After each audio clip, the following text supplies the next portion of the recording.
बिस्मिल्लाहिर्रहमानिर्रहीम अस्सलाम वालेकुम। अच्छा जी, सीसीएन का पहला लेक्चर है और इसका जो टॉपिक है वो है OSI model. OSI model basically open system interconnection इसका पूरा नाम होता है, फुल फॉर्म इसकी ये है। ये मॉडल हम यूज़ करते हैं, इसकी देखें 7 लेयर्स हैं। इन लेयर्स का पर्पस क्या है?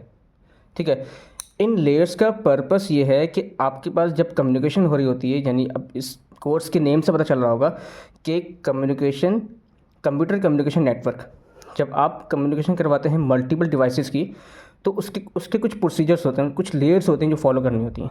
ठीक है, कुछ प्रोटोकॉल्स होते हैं। सही है। तो अब दो ही चीज़ें होती हैं, एक तो डेटा भेजने वाला, एक रिसीव करने वाला। सही है।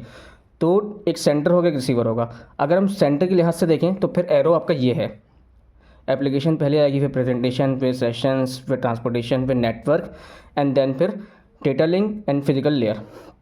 ठीक है। और रिसीवर साइड से अगर देखें तो फिजिकल से स्टार्ट होगा, data link, network, transportation, session, presentation, application.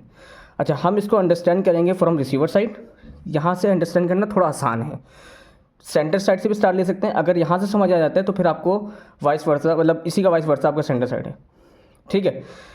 तो यानी सीक्वेंस में से चेंज है, बाकी कॉन्सेप्ट आपका सेम ही है। तो हम स्टार्ट लेते हैं फिजिकल लेयर से। ठीक है। अच्छा, ये ओएसआई मॉडल ज़रूर की इंपॉर्टेंस क्यों है? क्योंकि अगर इनमें ये सारे प्रोटोकॉल्स होते हैं, तो अगर इनमें से कोई एक प्रोटोकॉल भी अगर ब्रेक हो जाता है इन केस, तो फिर आपके पास कम्युनिकेशन क्या हो जाएगी? इंटरप्ट हो जाएगी। सही है। उसमें आप प्रॉब्लम्स आना शुरू हो जाएंगी, या तो डेटा आपका लॉस हो जाएगा, या सही से ट्रांसमिट नहीं होगा, कुछ भी हो सकता है। यानी ये आप फॉलो करना बहुत ज़रूरी है। ठीक है। तो अब ये नोट्स तो मैंने बनाए हुए हैं, तो इन नोट्स को हम देख लेंगे। इन नोट्स को हम बारी बारी कंसिडर करते हैं हेडिंग वाइज, लेकिन पहले हम इसको वैसे समझने की कोशिश करते हैं। फिजिकल लेयर क्या होती है? फिजिकल लेयर बेसिकली ये आपका मीडियम होता है बेसिकली, जिसके थ्रू आप डेटा को ट्रांसफ़र करते हो। ये मीडियम आपका विथ वायर भी हो सकता है और वायरलेस भी हो सकता है। ठीक है। वायर का मतलब ये होगा, लेट्स सपोज कोई केबल है, आपने जैसे कम्युनिकेशन सिस्टम में पढ़ा था कि हम टाइम डिविजिबल मल्टीप्लेक्सिंग का टर्म यूज़ की होगी, टीडीएम। ठीक है। तो इसमें हम क्या करते हैं, केबल के थ्रू, वायर के थ्रू डेटा ट्रांसमिट करते हैं by dividing data into number of bits. यानी इसकी कंपल्सरी कंडीशन ये है कि आपको बिट्स में डेटा को डिवाइड करना है सबसे पहले तो। सही है। और फिर इसको ट्रांसमिट करवाना है। मीडियम आपका वायर के थ्रू होगा तो केबल हो सकती है। सही। और अगर वायरलेस होगा तो कोई आपका वो हो सकता है, जैसे कि ब्लूटूथ में हम वायरलेस शेयरिंग कर रहे होते हैं फाइल्स की, मीडिया की। तो ये अच्छा क्यों वायरलेस? क्योंकि फिजिकल का मतलब ये नहीं है कि आपके पास कोई केबल ही होगी इसको आप देख सकते हो, टच कर सकते हो, नहीं। फिजिकल मतलब ये होगा कि ऐसा मीडियम जो कि एक डेटा को दूसरी डेटा, यानी एक डेटा को किसी एक पॉइंट से दूसरे पॉइंट तक पहुंचा दे।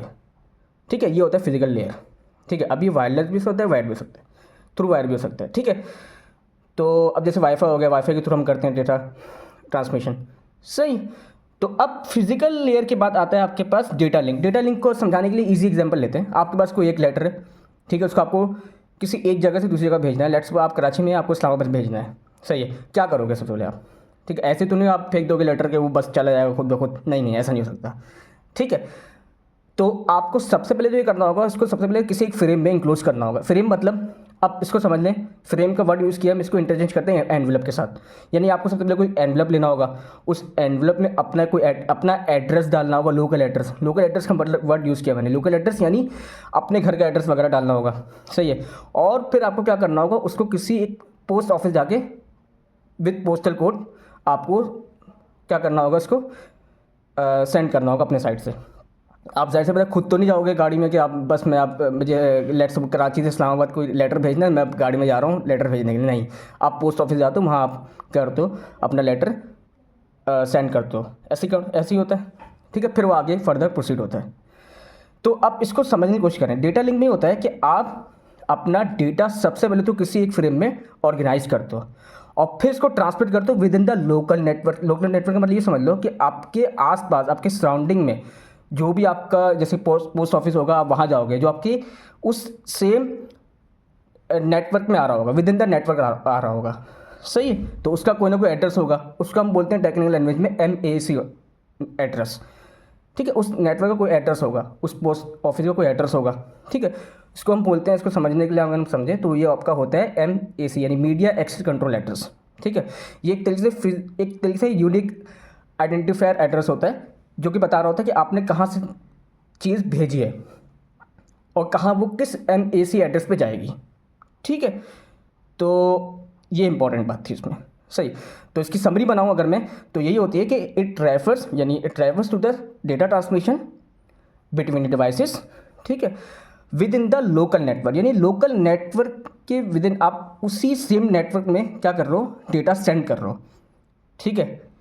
सही है, बाय ऑर्गेनाइजिंग और bye dividing it into number of frames, ठीक है। यानी आपने क्या किया, इसको फ्रेम्स अगर मल्टीपल लेटर्स हैं आपके पास तो आप क्या करोगे, इनको स्ट्रक्चर करोगे एनवलप्स में, ठीक है, और फिर आप इसको सेंड करोगे किसी पोस्टल और किसी पोस्टल कोड के साथ पोस्ट ऑफिस में जाके आप इसको क्या करोगे, पोस्ट कर दोगे, ठीक है। तो आप इसको समझने की कोशिश करते हैं डेटा लिंक्स को दोबारा। इसकी अगर मैं समरी बनाऊँ तो इसकी समरी ये होगी कि आपका ट्रांसमिशन ऑफ द डेटा, ठीक है, by organising it into number of frames within the local network, ठीक है। अच्छा, इसमें दो कंडीशन होती हैं। एक तो होता है इसका, इसमें इस ब्लॉक में क्या काम हो रहा है, इस ब्लॉक में चेकिंग भी हो रही होगी डेटा की, क्योंकि डेटा में एरर तो नहीं है, डेटा एक्यूरेट है, डेटा का जो एड्रेस है वो सही है, और जिस एड्रेस पे इसको जाना है आगे वो एड्रेस भी सही है, ये सब चेकिंग्स में हो रही होती है। सही है, और ये देखा जाता है कि डेटा की जो स्पीड है वो सिंक्रोनाइज है रिसीवर साइड से या नहीं। यानी फॉर एग्जांपल अगर मुझे एक डेटा भेजना है, यानी सेंडिंग साइड की स्पीड है लेट्स सपोज 20 Mbps, सही है, लेकिन रिसीविंग साइड पे वो आपकी 10 हो गई, तो स्पीड लेकिन दोनों साइड पे सेम नहीं है, तो इसका मतलब फिर आपका डेटा लॉस हो सकता है। तो स्पीड का सिंक्रोनाइज होना बहुत ज़रूरी है। सही है, अब आते हैं नेटवर्क पे। नेटवर्क थोड़ी सी ये समझ लें कि वही चीज़ है, लेकिन इसमें थोड़ा सा चेंज हो जाएगा। यानी इसमें ये होता है कि जैसे कि पोस्ट ऑफिस है आपके पास, मैंने जैसे एग्जांपल ली थी, समझें इसको थोड़ा सा ना। अब मुझे क्या करना है, पोस्ट ऑफिस से अपना जो डेटा है या जो भी फाइल है, जो लेटर है जो मेरा था, वो आगे किस पोस्ट ऑफिस में भेजना होगा, अपनी फाइनल डेस्टिनेशन पे। यानी जो फॉर एग्जांपल मुझे कराची से इस्लामाबाद कोई लेटर भिजवाना है, सही है, तो मैं ये कोशिश करूँगा कि उस जो रिसीवर जो मेरा है उसके नियर बाय जो पोस्ट ऑफिस है वहाँ तक वो लेटर पहुँच जाए, ठीक है। अब इसके दरमियान उसके बिटवीन बहुत सारे पोस्ट ऑफिस आ रहे होंगे, जैसे अब मुझे वो तो वहाँ पर तो नहीं भिजवाना है अपना लेटर जो है, तो मैं अवॉइड करूँगा कि कोई भी जो मेरा पाथ है वो मेरा डिस्टर्ब ना हो। तो मेरी बात समझ आ रही है? तो इस नेटवर्क लेयर में ये काम होगा कि सबसे बेस्ट सूटेड पाथ जो होगा आपके पास डेटा ट्रांसमिशन के लिए जो रिक्वायर होगा वो यहाँ पर फॉलो होगा। सही है, कैसे? आपका जो डेटा है जो फ्रेम में था वो अब क्या होगा, डिवाइड होगा इन नंबर ऑफ पैकेट्स में डिवाइड होगा। पैकेट्स में डिवाइड का मतलब ये कि उसको एक आईपी एड्रेस असाइन हो जाएगा, यानी जो रिसीवर साइड के नियर बाय जो पोस्ट ऑफिस होगा उसका जो एड्रेस होगा वो उसका असाइन हो जाएगा कि मुझे इसको इस एड्रेस पे जाना है। तो अब वो किसी और आईपी एड्रेस को फॉलो नहीं करेगा, ठीक है। तो अब जैसे ही इसको आईपी एड्रेस असाइन हो जाएगा तो अब जितने अक्रॉस में मल्टीपल नेटवर्क्स आ रहे होंगे वो सब क्या हो जाएंगे, इग्नोर हो जाएंगे, और पर्टिकुलरली जो नेटवर्क रिक्वायर होगा सिर्फ वही फॉलो होगा। मेरी बात समझ आ रही? तो ऐसे इसमें काम होता है कि इसमें ये करते हैं कि हम डेटा अपना ट्रांसमिट करते हैं across multiple networks by dividing it into number of packets such that to ensure that data should be transferred through the best path. सही है, ठीक है।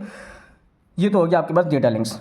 अच्छा, इसकी थ्योरी भी अब तीनों की थ्योरी देख लेते हैं। फिजिकल लेयर, जैसे मैंने आपको बताया, फिजिकल लेयर में क्या होता है कि it deals with the transmission of data bye dividing it number of bits, ठीक है। अच्छा, आपका it act like a medium that could be wire और वायरलेस, यानी आपका वायर भी हो सकता है और वायरलेस भी हो सकता है, लाइक एथरनेट केबल्स, ब्लूटूथ और wifi.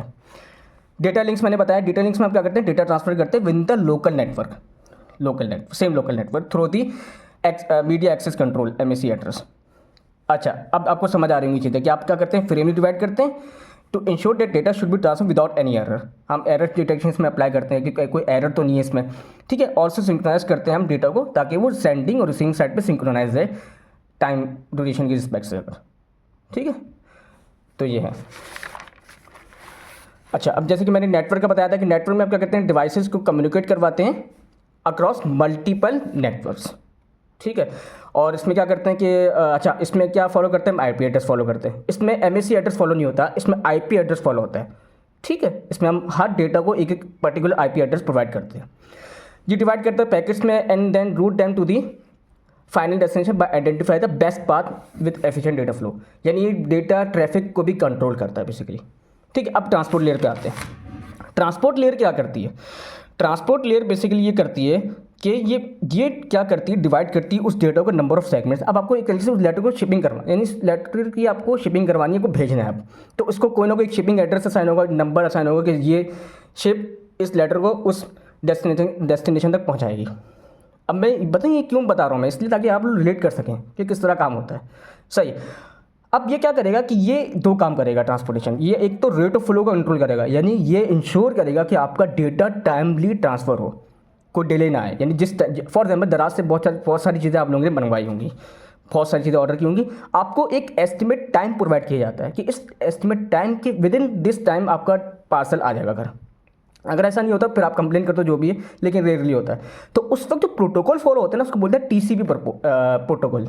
TCP protocol, transmission control protocol. ये वो प्रोटोकॉल होता है जिसमें आप यूज़र या रिसीवर के साथ लिंक में रहते हो। ठीक है, अब मेजरली यही आपका प्रोटोकॉल फॉलो होता है। सही है।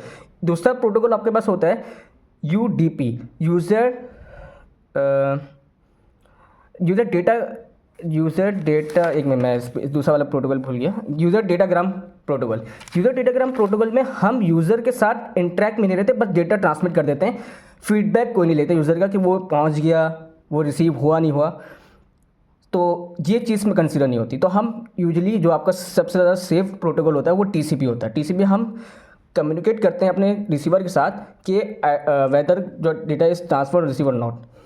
ठीक है, तो ट्रांसपोर्टेशन में काम होता है। अच्छा, ट्रांसपोर्टेशन में काम ये भी होता है कि आपका जो एरर जो ट्रांसमिशन ड्यूरिंग ट्रांसमिशन आ रहा होता है उसको भी हम डिटेक्ट करते हैं और उसको फिक्स करते हैं। फॉर एग्जांपल आपने कोई ऐसा डेटा ट्रांसमिट करवा दिया जो कि आपको करना ही नहीं था, उस यूज़र के लिए वो था ही नहीं, मतलब यूज़र तक पहुँच तो गया, पता चला वो तो यूज़र ने ऑर्डर ही नहीं किया था, वो मैसेज ही गलत है। नहीं, ये चीज़ भी चेक हो रही होती है आपकी। सेशन बहुत इंपॉर्टेंट है। सेशन ये समझ लें कि एक तरह से इस्टेब्लिश करता है connection between the receiver and sender. जब आपका पार्सल आएगा उस ड्यूरेशन में आपको अवेलेबल होना है। अगर आप नहीं होंगे तो फिर ये सारे स्टेप आपके दोबारा रिपीट हो जाएंगे। फॉर एग्जांपल आपको आज पार्सल रिसीव होना था, आप अवेलेबल ही नहीं थे, तो क्या होगा, पार्सल वापस चले जाएगा, फिर मुश्किल होगी आपके लिए। सही है। तो उस सेशन यानी आपको, अगर आपका विद इन द सेशन यानी जब आप इंटरेक्ट कर रहे हो अपने रिसीवर के साथ, अगर आपका डेटा लॉस हो गया तो फिर वो रिकवर नहीं हो सकता। ठीक है, तो ये बेसिकली मैनेज करता है, स्टैब्लिश करता है और टर्मिनेट करता है connection between the receiver and sender. Terminate मतलब जब आपका पार्सल रिसीव हो गया तो आप क्या करते हो, एक फीडबैक दे दो तो पार्सल रिसीव कनेक्शन ब्रेक हो जाता है, टर्मिनेट हो जाता है। प्रेजेंटेशन भी बहुत इंपॉर्टेंट है। प्रेजेंटेशन में ये होता है कि आप डेटा को फॉर्मेट करते हो according to user understanding. User understanding मतलब ये है कि आपने लेट्स सपोज आपको पार्सल भेजा इंग्लिश लैंग्वेज में ना, ठीक है, अब क्या करेगा, ये पार्सल आपका फॉर्मेट होगा अकॉर्डिंग टू रिसीवर। आपने सेंड तो कर दें इंग्लिश में, लेकिन अब रिसीवर साइड पे जो आपका जो पर्सन बैठा है वो तो उर्दू समझता है लेट्स सपोज, तो वो उसके हिसाब से फॉर्मेट होगा। ठीक है, पहले काम तो ये करता है, presentation according to user understanding की जाती है। सही है। दूसरा क्या, इनक्रप्शन और क्या बोलते हैं इसको, डिक्रप्शन ना, कि आप डेटा को इनक्रप्ट करते हो। इनक्रप्ट मतलब कोई ऐसी इन्फॉर्मेशन आपने भेजी हुई, लेट्स सपोज सेंडर ने कोई ऐसा कोड भेजा हुआ है जो आपको नहीं शो करवाना किसी और को, तो आप ड्यूरिंग ट्रांसमिशन उसको इनक्रप्ट कर देते हो, उसको इस कोड वर्डिंग में कर देते हो, ताकि सिर्फ वही रिसीवर, जो पर्टिकुलर रिसीवर इसको ये पहुंचना है, वो इसको अंडरस्टैंड कर सके, बाकी ना पढ़ सकें इसको। और डिक्रिप्शन में होगा, डिक्रिप्शन में होता है जब आपके पास डेटा रिसीव हो गया रिसीविंग साइड पे, तो फिर अब वो आपका डेटा डिक्रिप्ट हो जाता है, फिर वो आपको जैसे यूज़र के पास आ जाता है। तभी सर ने एग्जांपल दी थी, जो पासवर्ड आपको दिया जाता है एनआईडी का, तो आपको उसको चेंज करना होता है बाद में। वैसे तो वो इनक्रप्ट होता है जैसे, लेकिन जैसे ही आपके पास आ जाता है तो एज सुन आपको कहा जाता है कि आप उसको चेंज कर दो, वरना क्या होगा, कोई और देख लेगा उसको। इसकी एक केस स्टडी में हमने देखी थी। एप्लीकेशन में होगा, जाहिर सी बात है, अगर आप सेंडिंग साइड से अगर आप देखते हो, सेंडिंग साइड पे या अगर रिसीविंग साइड पे भी देख रहे हो, तो यहाँ पर क्या करना होगा आपको कि कोई ना कोई एप्लीकेशन यूज़ करनी होगी। जैसे अगर आप डेटा ट्रांसमिट कर रहे हो, कोई ना कोई, जैसे दराज की कोई एप्लीकेशन है, मैंने एग्जांपल दी, जैसे जो आप भेज रहे हो ऑनलाइन, कोई चीज़ ऑर्डर कर रहे हो या सेंड कर रहे हो किसी को, कुछ मैसेज कर रहे हो व्हाट्सएप पे, तो उसका कोई ना कोई प्रोटोकॉल होगा, इसको बोलते हैं HTTP प्रोटोकॉल। अगर फाइल ट्रांसफ़र करो तो FTP प्रोटोकॉल, और अगर कुछ मीडिया ईमेल वगैरह कर रहे हो, मेल कर रहे हो, तो उसके लिए हम यूज़ करते हैं SMTP प्रोटोकॉल। तो प्रोटोकॉल्स होना बहुत ज़रूरी है, यानी एप्लीकेशन का होना बहुत ज़रूरी है इन शॉर्ट। सही है। तो ये था डिटेल डिस्क्रिप्शन OSI मॉडल से रिलेटेड। ये पहला लेक्चर था हमारा, ठीक है। मैंने इसको इसलिए कंसिडर क्योंकि ये इंपॉर्टेंट है। ये अगर यहीं से पेज क्लियर हो जाएगी तो फिर आगे बहुत सारी चीज़ें हमारी अच्छी मतलब जो हैं आगे कॉन्सेप्ट जो इससे रिलेटेड हैं वो इंशाल्लाह हमें अच्छी तरह समझ आएंगे। अब थोड़ा सा इसकी थ्योरी भी देख लेते हैं। हमने ट्रांसपोर्ट लेयर जैसे बताया कि डेटा को सेगमेंट्स में डिवाइड करते हैं, और ये आपका रेट ऑफ डेटा फ्लो यानी टाइम, बेसिकली टाइम मैनेज कर रहा होता है बेसिकली। सही है कि आपको जिस टाइम पे डेटा आना है उस टाइम पे ही आए। सही है। और it is done using 2 protocols, TCP और UDP मैंने बताया था। TCP is most commonly because it stable the connection in the form of feedback from the receiver. उसके बाद हमने देखा सेशन लेयर वही स्टैब्लिश करता है, मैनेज करता है, टर्मिनेट करता है connection between the sender and receiver. ये इंपॉर्टेंट है क्योंकि अगर बीच में कुछ डेटा लॉस हो जाता है तो दोबारा रिकवर नहीं होगा, फिर आपको दोबारा से स्टेप फॉलो करने होंगे। अच्छा, अब उसके बाद आपके पास आता है प्रेजेंटेशन। मैंने बता दिया फॉर्मेट करता है, डेटा को इनक्रिप्ट करता है, डिक्रिप्ट करता है एट दी रिसीविंग साइड। और एप्लीकेशन मैंने बता दिया एक इंटरफेस प्रोवाइड करता है for user interaction in the form of HTTP, FTP and SMTP।